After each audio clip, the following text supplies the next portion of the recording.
La Jazette Incognito avec Léon Dertal.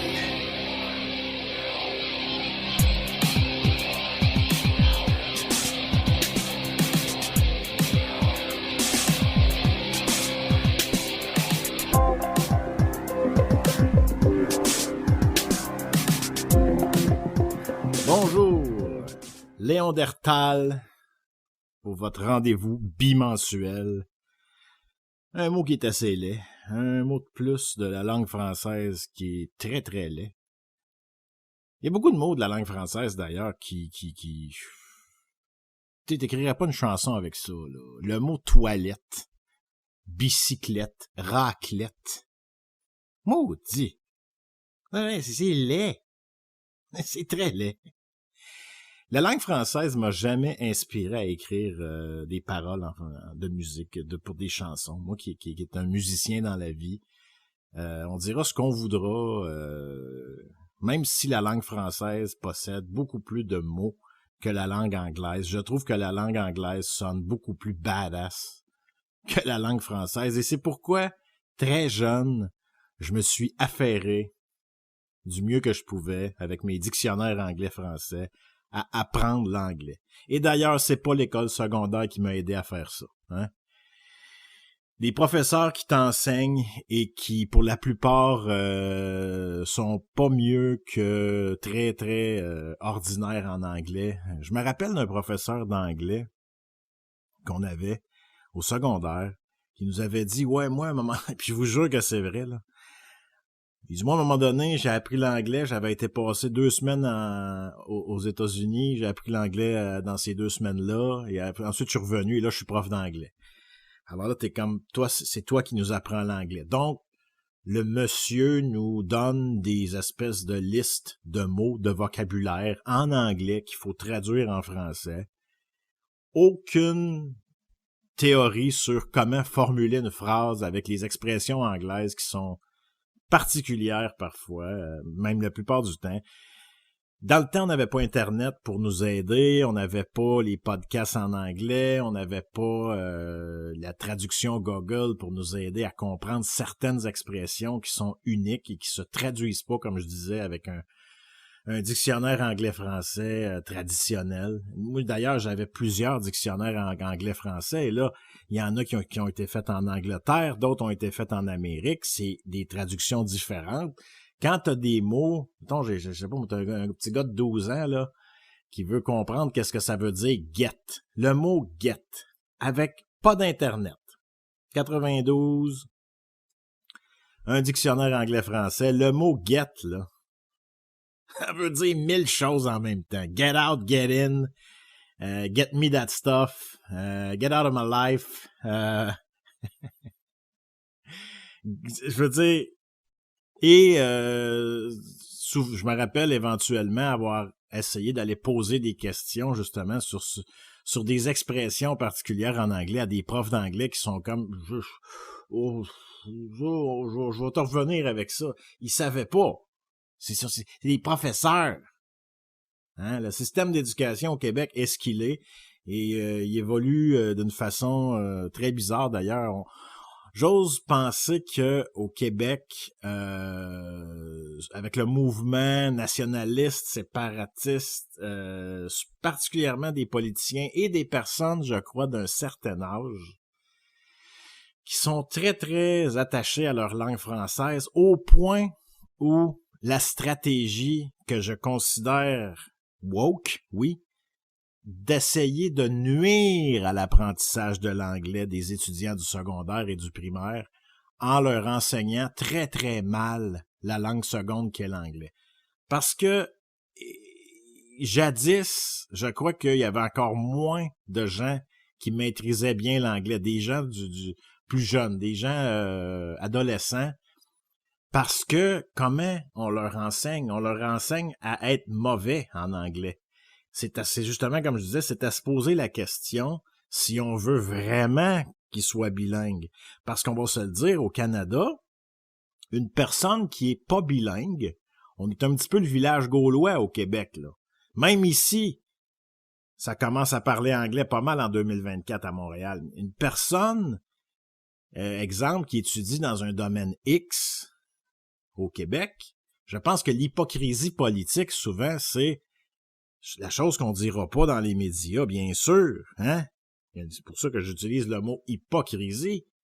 C'est de dire, on veut pas que vous veniez ici étudier dans un domaine et qu'on vous perde aux mains du Canada anglais ou même de l'Amérique ou même devenir un expatrié dans un autre pays où est-ce que le fait que vous soyez bilingue, vous allez chercher des superbes conditions de travail avec des salaires de fou. Et on vous veut à bras grands ouverts. Mais les personnes qui sont pas bilingues ne peuvent pas s'offrir ça.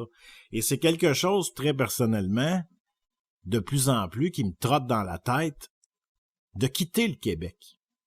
Parce que moi, cette appartenance-là, à cette espèce de province-là, de woke et de gens, justement, il y a beaucoup de frustration. Je pense qu'au Québec, il y a beaucoup de jalousie. Et ça, c'est dans toutes les générations, je pense. Il y a beaucoup de gens, ils vont aller souvent blâmer les boomers, les baby boomers. Moi, je suis pas de cette race-là, j'utilise le mot race. Je suis pas de ce groupe-là. C'est vrai que le mot race est très mal choisi, mais c'est de dire, c'est clair que l'hypocrisie, à mon avis, en arrière du fait qu'on enseigne très mal l'anglais, c'est de dire, on veut pas que tu sacques ton camp.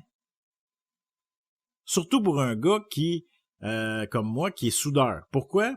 Puis d'ailleurs, soudeur, mais justement, soudeur, c'est un des métiers les mieux payés au Québec et je peux traverser la rue 15 fois dans un an si j'aime pas mon travail et je vais avoir des salaires similaires. Il y a des compagnies qui vont offrir des meilleurs salaires que d'autres, et naturellement, parce qu'on s'arrache les employés, surtout un soudeur qui a 20 ans d'expérience, par exemple, comme moi. C'est certain que moi, je vais cogner à une porte. Je pense que il verrait, mettons, c'est pas le cas. Moi, je suis pas quelqu'un qui se drogue, qui prend des drogues dures, là, tu sais. Comme j'ai dit dans un podcast précédent, j'ai déjà consommé du cannabis, ce n'est plus le cas depuis un bon petit bout, mais je pense que j'aurais la seringue dans le bras qui dirait on te prend pareil, t'es un bon soudeur, essaye de pas trop te piquer là avant de rentrer, mais pique-toi le soir, mais quand tu rentres, tu t'absentes une couple de fois, c'est pas grave, t'es soudeur. Viens faire une coupe de cordon par semaine de soudage, on va être bien content.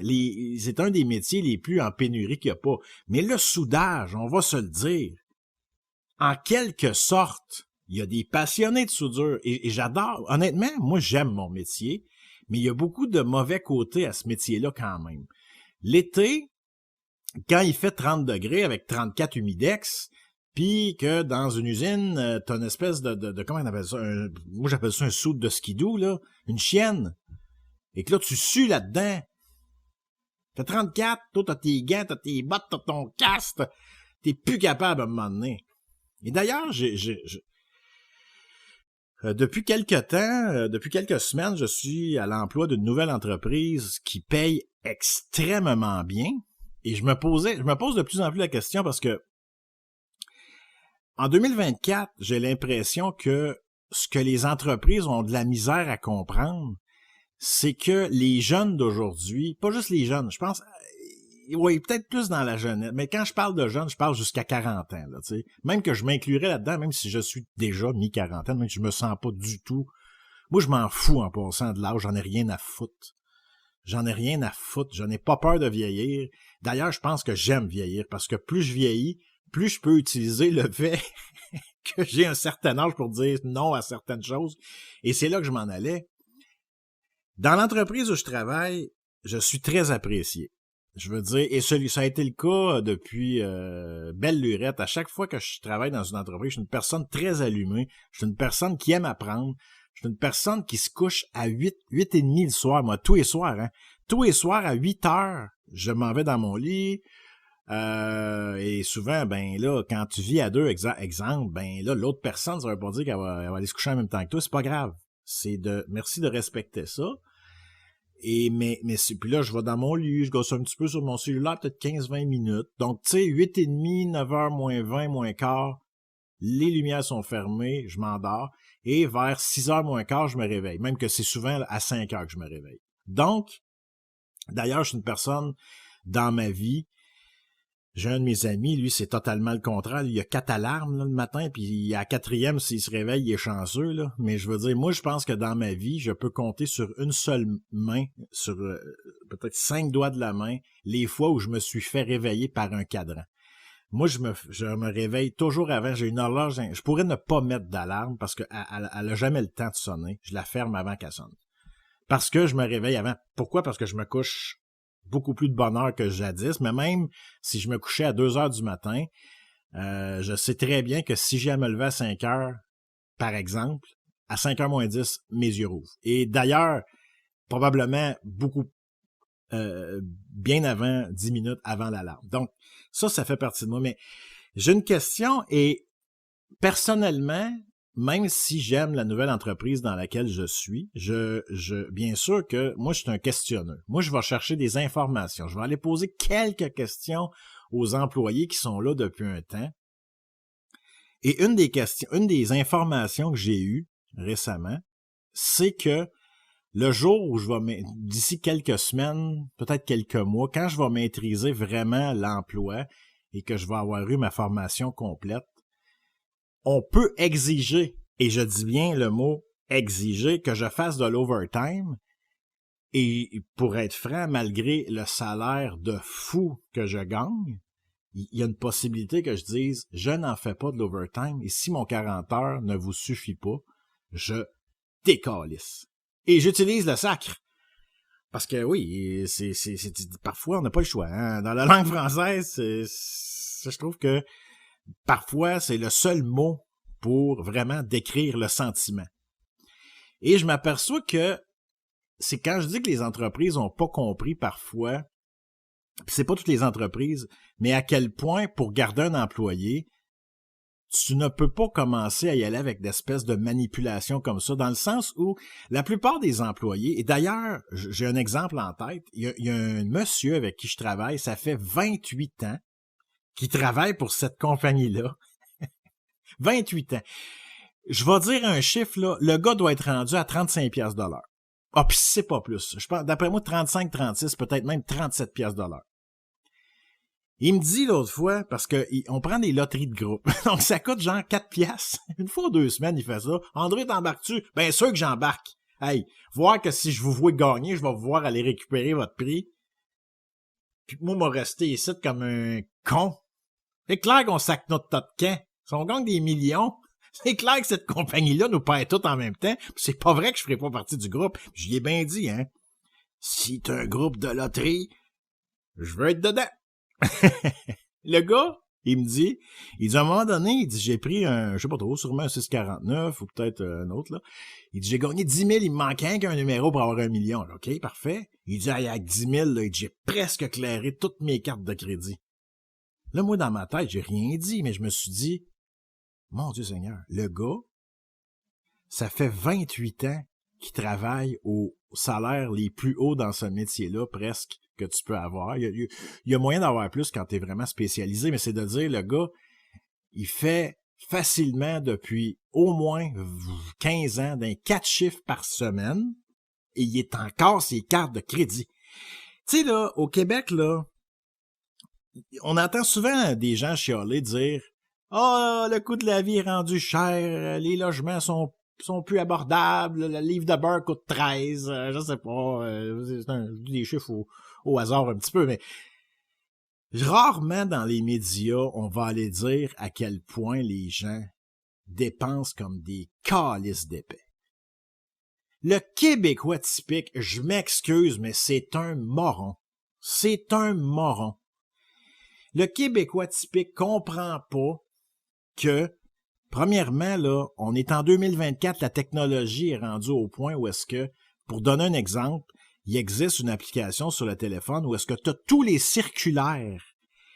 Tu as même les circulaires de des places que tu savais même pas qu'ils existaient et tu peux même te mettre une alarme sur ton cellulaire quand il y a un giga spécial. Fait qu'à chaque semaine, tu vas consulter, toutes les circulaires sont là-dessus, les vrais là. C'est des vrais circulaires. Fait que Métro, Provigo, IGA, Maxi, Super C, Walmart, Canadian Tire. Et là, moi, OK, moi, je suis pas plus cave, moi, qu'un autre. Tu sais, oui, la vie coûte cher. Puis c'est pas parce que je gagne un gros salaire de fou que je suis obligé d'acheter n'importe quoi à n'importe quel prix.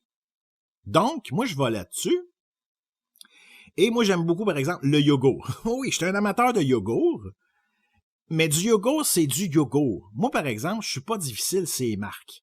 Et je suis pas du genre à acheter un paquet de 6 petits yogourts que tu as besoin d'en manger 3, là, parce qu'il y a 2 cuillerées par petit pot. Non, moi, j'achète les gros pots, tu sais, et je vais regarder une fois par semaine dans quelle épicerie le yogourt est au plus petit prix et quelle marque. Et je prends celui-là, tu sais.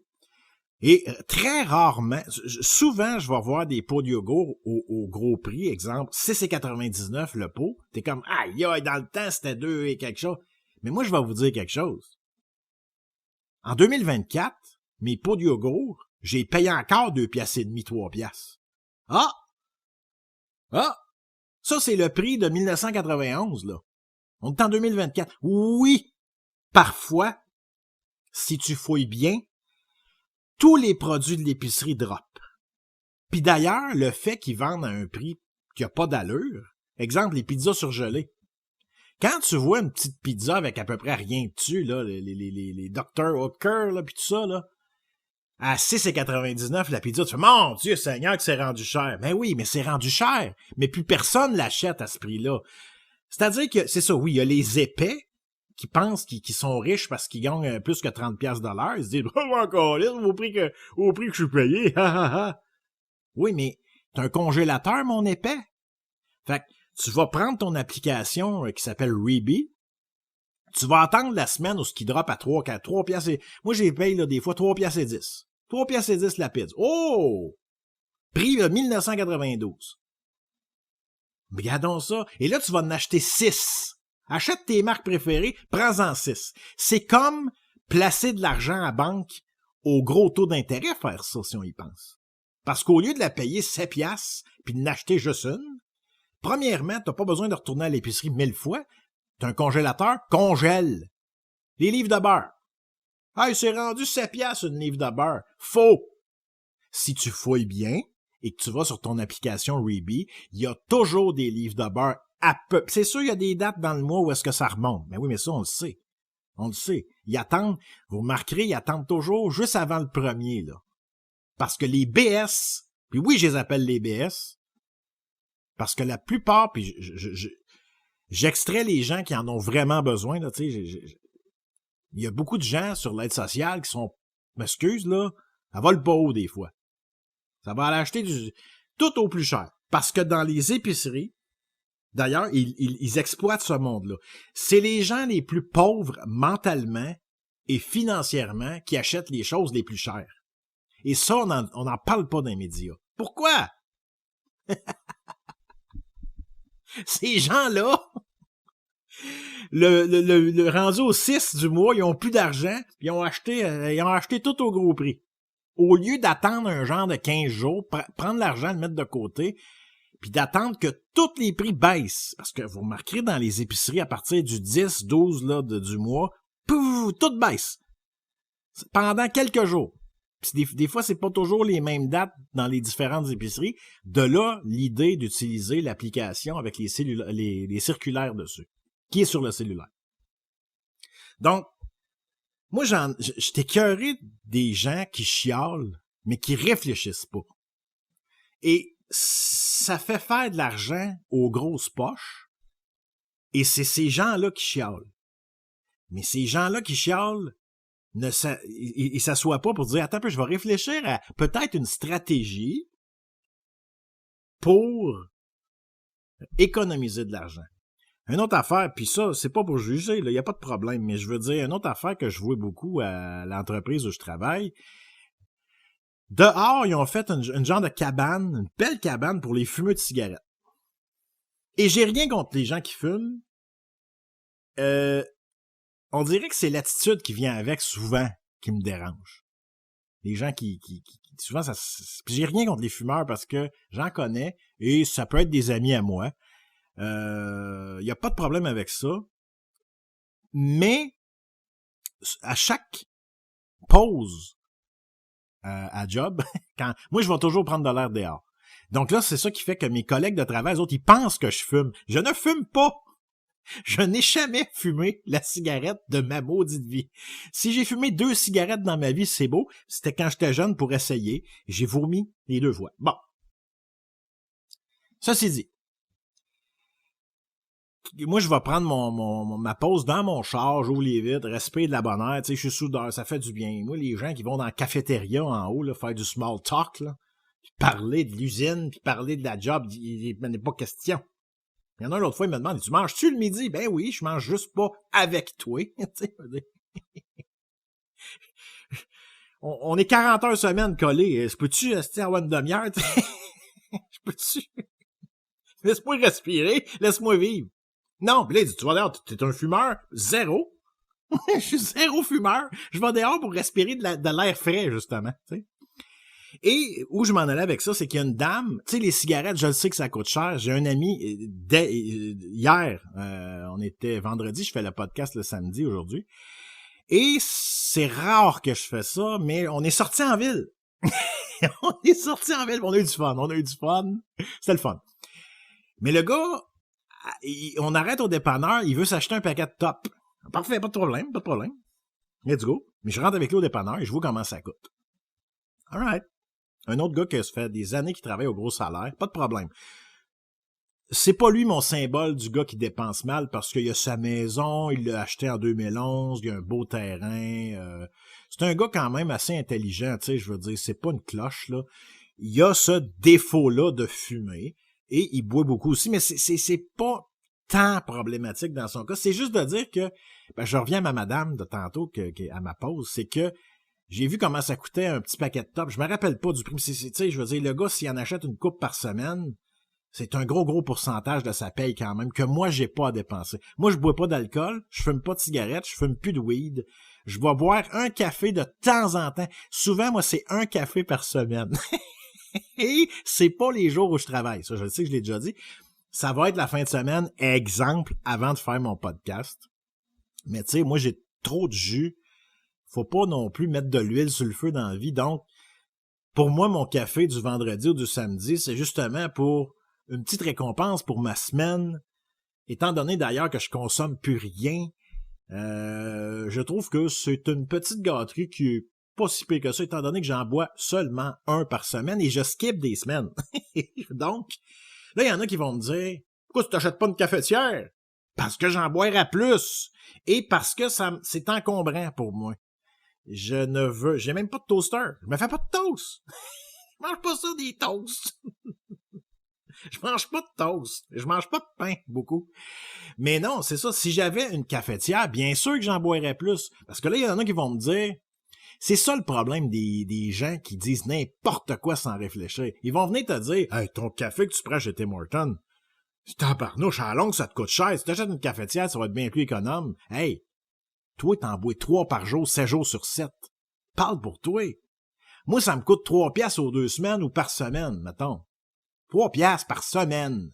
Je bois pas de bière, je fume pas à smoke, je fume plus de cannabis. Hey, come on! Fuck me some peace, man! Damn it. Le monde... Moi, l'humain, des fois, là. L'humain qui... Dans le fond, l'humain, souvent, il va te dire quelque chose, mais il se parle dans le miroir.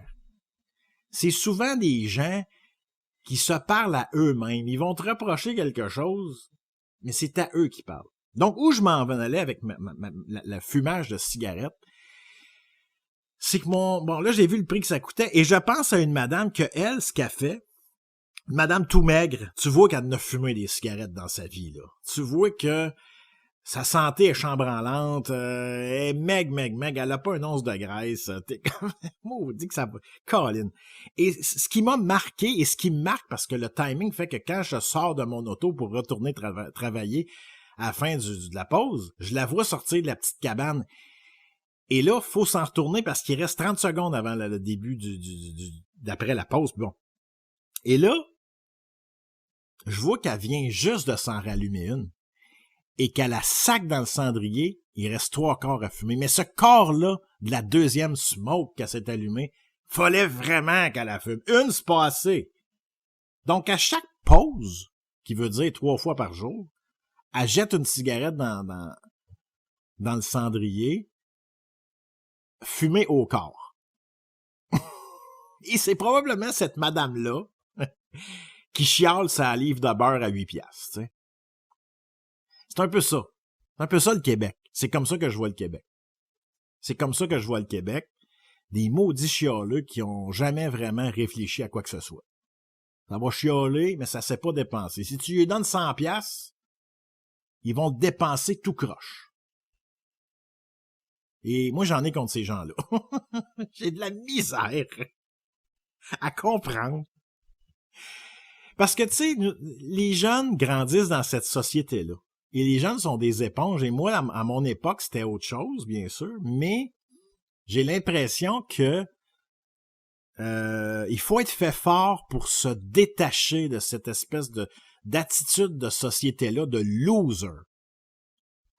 C'est comme ça, je regrette. Et je ne mets pas tout le monde dans ce bain-là. Ce n'est pas tout le monde qui sont des losers. Et parfois, je vais parler des boomers, des baby boomers. J'inclus pas tous les boomers ou les baby boomers là-dedans. Pas du tout.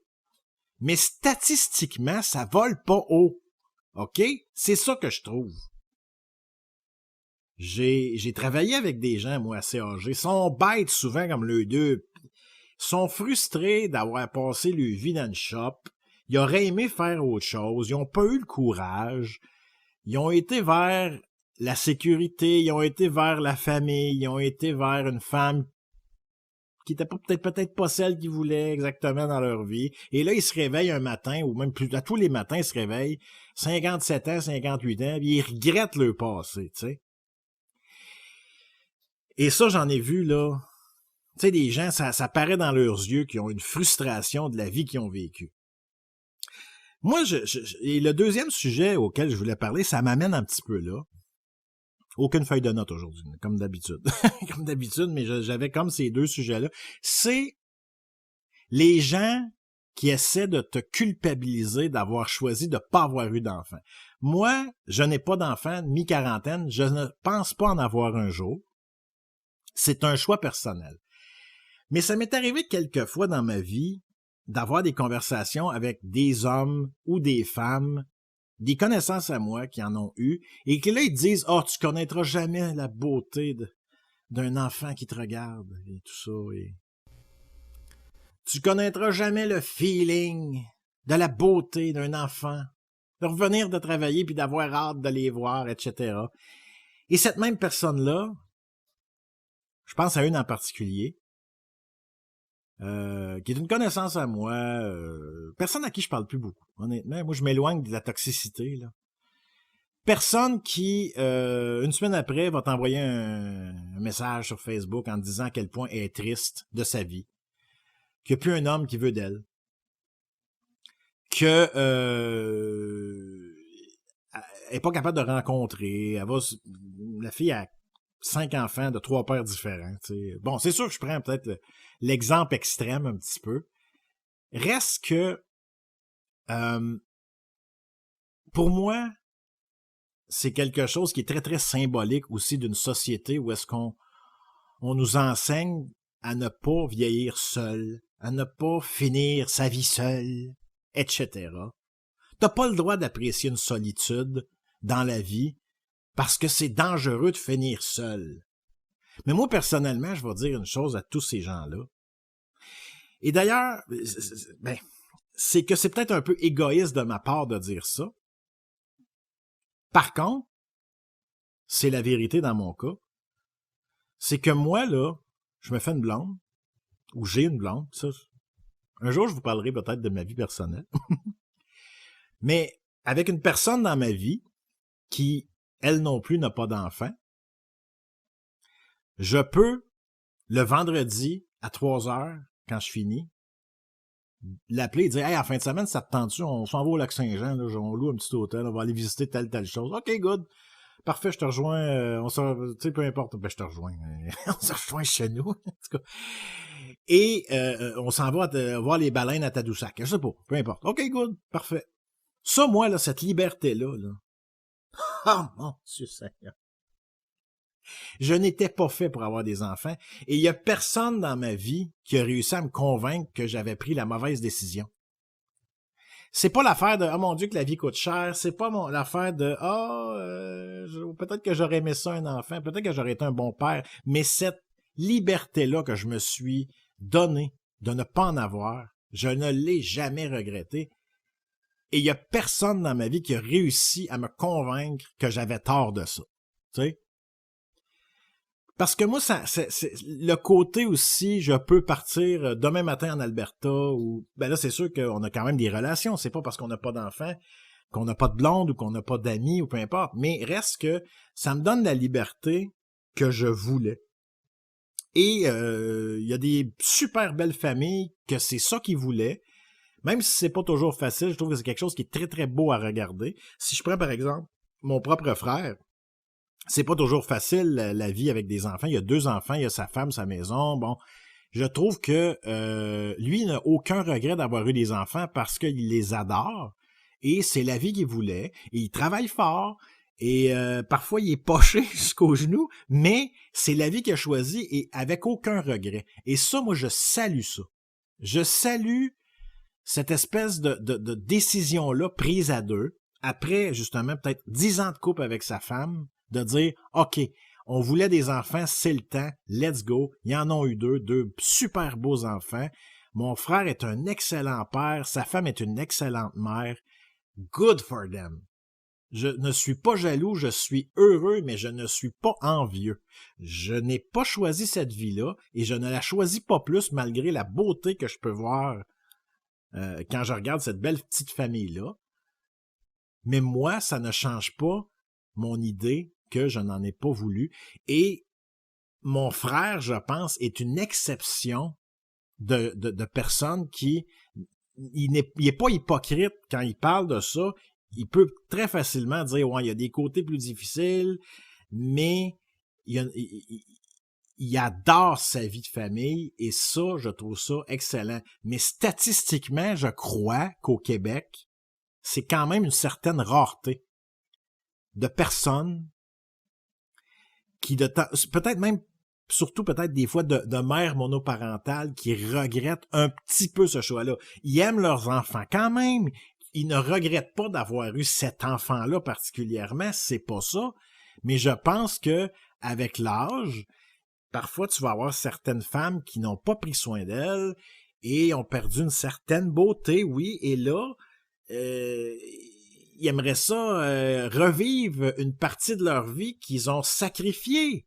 Une partie de leur vie, des fois peut-être dans leur vingtaine ou début trentaine ou peu importe, qui n'ont pas pu vivre cette espèce de vie-là, de profiter de la vie et de ne pas être juste une mère nourricière, là. Tu sais, la matrice, là, qui se reproduit. Parce que c'est un sacrifice de vie, malgré que c'est un choix. Ça reste quand même que tu peux plus faire toutes les activités que tu veux. Tu peux plus faire, comme moi je disais tantôt, dire « Hey, on décide à vendredi à 3h, hey, on se loue rapidement un hôtel, on part au lac Saint-Jean. » Tu peux pas faire ça. Il y en a qui le font. Moi, j'ai connu une fille, elle est partie au Mexique avec son petit et son chum. Ils ont été faire le tour du Mexique avec un bébé. Il y en a qui sont aventuriers et je salue ça aussi. T'es pas obligé de sacrifier nécessairement ta vie et ça fait une belle expérience pour l'enfant aussi, mais c'est très, très, très rare statistiquement les parents qui font ça.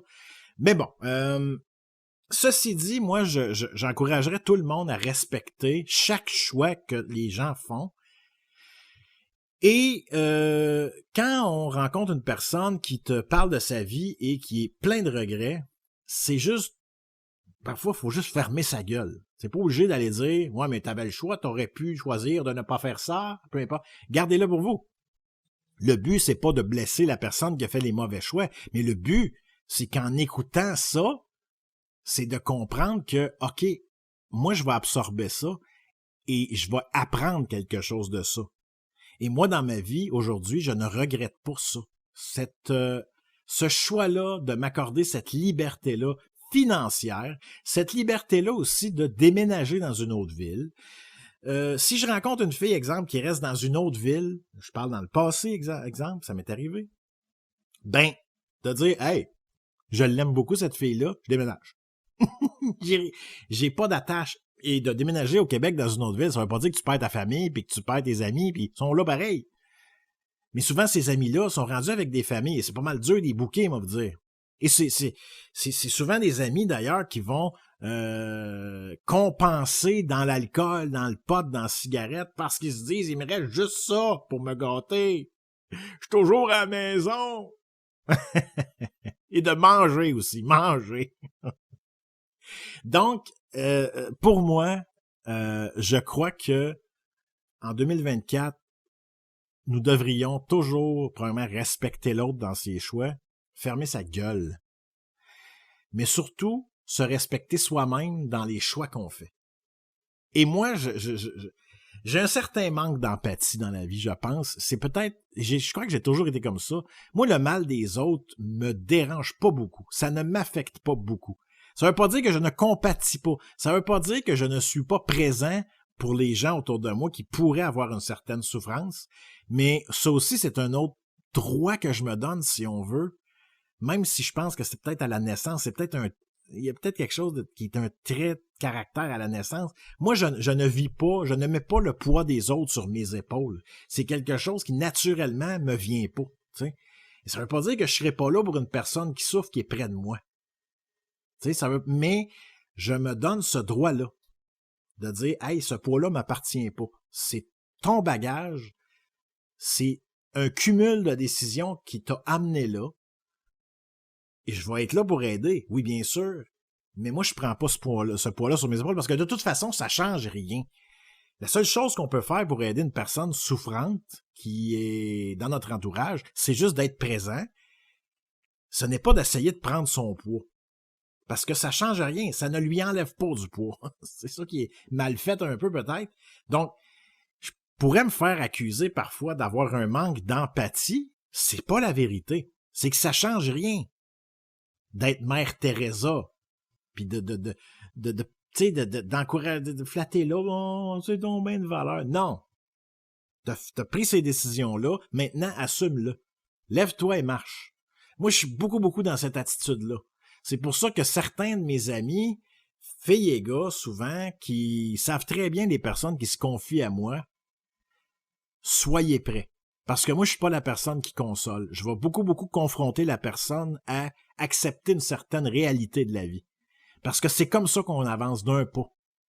C'est en se regardant dans le miroir et en se disant, bon, on peut pas reculer le temps, j'ai pris ces décisions-là, là, j'ai pas 1000 choix si je veux m'en sortir, c'est d'accepter que je les ai faites et de devenir à partir d'aujourd'hui une meilleure personne en faisant d'autres types de choix avec les apprentissages que ça m'a amené.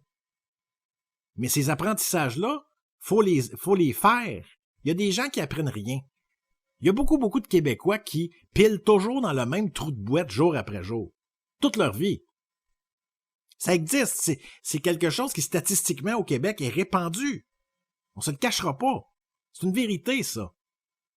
On est dans un pays de plaignards. Et je dis le pays, je parle du Québec, je suis même pas séparatiste, c'est pas grave. On est dans une nation de gens qui adorent se plaindre, mais qui détestent se regarder dans le miroir et d'assumer leurs décisions du passé. Ça, c'est ce que je pense. J'ai pas fait de recherche, mais par rapport à ce que j'ai vu dans ma vie à date, j'ai l'impression que rares sont les gens qui assument leur choix du passé. Souvent, peut-être par la façon dont ils ont été élevés, la façon dont ils ont entré dans une vie d'adulte, où ils ont vécu peut-être leur adolescence, mais reste que la meilleure façon de se rapprocher du bonheur, c'est de commencer par accepter et de dire, on n'est pas parfait, il est toujours temps de se lever le matin. Moi, il y en a qui disent, le temps arrange les choses. Moi, je ne crois pas à ça. Moi, je crois au déclic. La personne qui va se lever un matin et qui va faire « Boum! Ce matin, j'ai eu un déclic. » J'en ai eu beaucoup dans ma vie. Moi, ça se passe en une fraction de seconde. Paf! Choisis de changer ta vie aujourd'hui. Fais un pas en avant. Pas 10, 1! Tant que t'en fais pas trop en arrière, et c'est correct de faire un pas en arrière de temps en temps aussi. Nous sommes humains, la nature est faite comme elle est, OK? Et, personnellement, ne soyons pas trop durs avec nous, mais acceptons le fait que de se plaindre et de se victimiser, ça ne fait pas avancer. Et c'est pour ça que, comme je disais tantôt, une personne qui se confie à moi, je vais rapidement Moi, c'est difficile de se confier à moi parce que je vais rapidement aller vers l'idée, la stratégie de sortir cette personne-là de la victimisation. Et ça peut mettre en tabarnak cette personne-là, peut vous le dire. Ça m'est arrivé une couple de fois. De dire, écoute, t'as pris ces décisions-là. Maintenant, vis avec. Enlève tes œillères et regarde ton passé et les apprentissages que t'as laissé passer, que t'as pas gobé. Les red flags que t'as pas vus. C'est pas vrai que t'es as pas vus. Je ne crois pas ça. Ouais, mais je contrôle pas ça. Tu contrôles pas ça parce que ton cerveau, c'est comme un chien fou qui est pas en laisse. T'as pas dressé ton chien. Entre parenthèses, chien, cerveau. Un cerveau, ça peut être ton pire ennemi. Et ça, je l'ai déjà dit. Et je le redis. Un cerveau, il faut que tu tiennes ça avec un choker. Et ça va être une arme de guerre. Par contre, si tu détaches la laisse puis que tu le laisses sauter sur le monde puis aller vers où il veut ton cerveau, lui, il veut de la viande. Lui, il a faim, ton cerveau. Si tu le laisses courir partout comme un husky, là, des huskies fous, là, ça court, ça saute sur le monde, c'est mal élevé, ben ton cerveau, il va t'emmener dans la noirceur. Fait que quand même qu'une personne qui va se confier à moi, quand même que je dis, oh mon Dieu, c'est tellement triste ton histoire, je suis vraiment désolé pour toi, puis non. Moi, c'est punk ton choker, punk ta laisse, puis chaque jour, monte à ton cerveau que c'est toi qui mènes, et tu vas devenir un tank de guerre. Le problème, c'est que c'est très inconfortable pour ces gens-là de sortir de la victimisation, parce que la victimisation, c'est confortable sans qu'on s'en rende compte. Il n'y a pas beaucoup de travail à faire pour être dans victimisation. Les gens vont toujours... La plupart des gens qui se prennent pour des Mères Teresa vont « Oh mon Dieu, ouais, je compatis avec toi, oh mon Dieu, c'est pas drôle. » Et comme je l'ai dit dans un podcast précédent, souvent ces gens-là qui ont l'étiquette de Mère Teresa de sauver le monde, c'est souvent les mêmes personnes qui adorent en secret de voir te planter. Parce qu'eux, ils regardent une personne qui se victimise et qui vit une vie de misère et ils font comme « Tabarnak, il y a pire que moi. » Il y a pire que moi. C'est très rassurant de voir les personnes autour qui vivent des vies pires que la nôtre. Mais quelle façon malsaine d'aider le monde, hein? Ah non, il y a beaucoup de mauvaises intentions dans la générosité au Québec. Oh, oh, oh, oh. Je m'excuse. Ah, puis non, je m'excuse pas. Je le pense pour vrai. Il y a beaucoup de gens dans la vie qui vont qui vont émaner la générosité, l'empathie, etc. Des hypocrites, là, au grand jour, là, à peine cachés, qui vont adorer de voir te planter. Ah! En secret. À peine cachés. Voilà. Bougez-vous le cul, câlisse. OK? Non, mais c'est vrai. À un moment donné, il y a des gens qui sont dans de la vraie misère. Et il y a les gens qui s'inventent une certaine misère pour se faire plaindre. Et c'est de ces gens-là que je parle. Je compatis avec les gens qui n'ont pas été chanceux dans la vie, et il y en a un paquet dans notre société, là, tu sais. Les gens qui ont été victimes de toutes sortes de traitements étant jeunes, ça peut avoir un lien avec la religion, ça peut avoir un lien avec leurs parents, ça peut avoir un lien avec la façon qu'ils étaient traités à l'école, l'intimidation, peu importe. Mais on l'a tout, ce bagage-là, et on ne peut pas reculer le temps. Alors qu'est-ce qu'on fait rendu là? On arrête? Il faut avancer. Il faut parfois traîner, carry your cross en anglais, hein? Traîner sa croix, je ne sais pas trop c'est quoi l'expression, mais l'humain vit dans une nature chaotique. Et même les gens qui ont eu la plus belle jeunesse, parfois peuvent souffrir aussi, mais je pense que tout est une question d'acceptation du monde dans lequel on vit, et faites votre chemin, et dites-vous que on est tous seuls, hein? Vous avez beau avoir la plus belle blonde, la blonde la plus fine, les enfants les plus fins, les parents les plus fins, les amis les meilleurs. On marche tous seuls pareil. Et une fois qu'on comprend ça et qu'on l'accepte, on devient plus fort. Et on devient meilleur pour les gens autour de nous, d'ailleurs. Moi, je pense que quand je dis que quand une personne se confie à moi, je la confronte à elle-même. Il y en a qui vont me dire, t'es bien dur. T'es-tu obligé d'être dur de même avec tes amis? Oui, mais la question, c'est pas d'affaire de je suis dur ou pas. La question, c'est est-ce que je les aide vraiment ou pas? Si j'alimente leur victimisation, est-ce que c'est vraiment de l'aide ou de la nuisance? Est-ce que c'est vraiment sain ou malsain? La question se pose. Mesdames, messieurs, c'était Léon Dertal pour la Jasette Incognito. Au revoir.